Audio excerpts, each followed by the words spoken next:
Hello అండి, అందరికీ నమస్తే. ఈరోజు మనం మౌనం గురించి తెలుసుకుందాం. మౌనం ఇది చాలా బలమైన ఆయుధం అండి. ఇది ఒక మనిషి జీవితాన్ని అతలాకుతలం చేసేస్తుంది. దీన్ని మన లైఫ్లోకి రప్పించుకోకుండా ఉండడమే మంచిది అనిపిస్తుంది.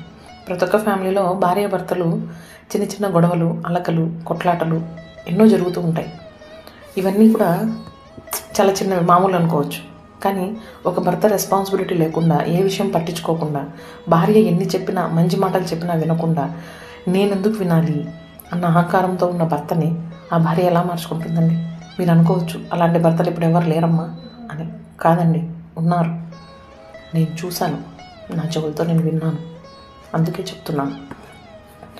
భార్య ఏదైనా ఓర్చుకుంటుందండి. భార్య అనే కాదు, ఆడది ఏదైనా ఓర్చుకుంటుంది. నువ్వెంత కష్టపడుతుంది, తిట్టినా పడుతుంది, కొట్టినా పడుతుంది. కానీ మోసం చేస్తే మాత్రం ఓర్చుకోలేదండి. అలాగే జరిగింది ఒక దగ్గర. వాళ్ళిద్దరి మధ్యలోకి ఇంకొక అమ్మాయి వచ్చింది. ఆ విషయం గురించి తన భార్య ప్రేమతో మార్చుకోవాలని చూసింది, కుదరలేదు. ఏం చెప్పినా తను వినలేదు. అలాగే ఫస్ట్ ఇంక ఎలా చెప్పినా వినట్లేదనేసి అరిచింది, కొట్లాడింది, గెలవలేదు. సెకండ్ ఏమి చేయలేక ఏడ్చింది, ఏడుస్తూనే ఉంది. నా ఏడుపైన నా భర్తని మార్చకపోదా అని వెయిట్ చేసింది. ఏడ్చినా మారలేదు. లాస్ట్కి తన లైఫ్లోకి మౌనం వచ్చేసింది. ఇక మౌనం ఎంటర్ అయ్యాక ఇంకేం ఉండదండి వాళ్ళిద్దరి మధ్యలో. వీరిద్దరి మధ్య కాదు, ఎవరి మధ్యలైనా సరే మౌనం ఎంటర్ అయ్యాక ఇంకేం ఉండదు. అది చాలా బలమైన ఆయుధం అని ఇందాకే చెప్పానుగా. ఆడదానికి మౌనం వచ్చిందంటే మీరందరూ అనుకుంటూ ఉంటారు, అబ్బా ఆమె ఇంట్లో మనిషికి, ఆడదానికి సైలెన్స్ వచ్చేసిందా, అయితే ఇల్లు ప్రశాంతంగా ఉంటుంది, ఎలాంటి గొడవలు ఉండవు అని మీరు అనుకుంటారంటే అంతే. కానీ దాని అర్థం అది కాదండి. తన మనసులో ఒక అగ్ని పర్వతాన్ని తను మోస్తుందని అర్థం.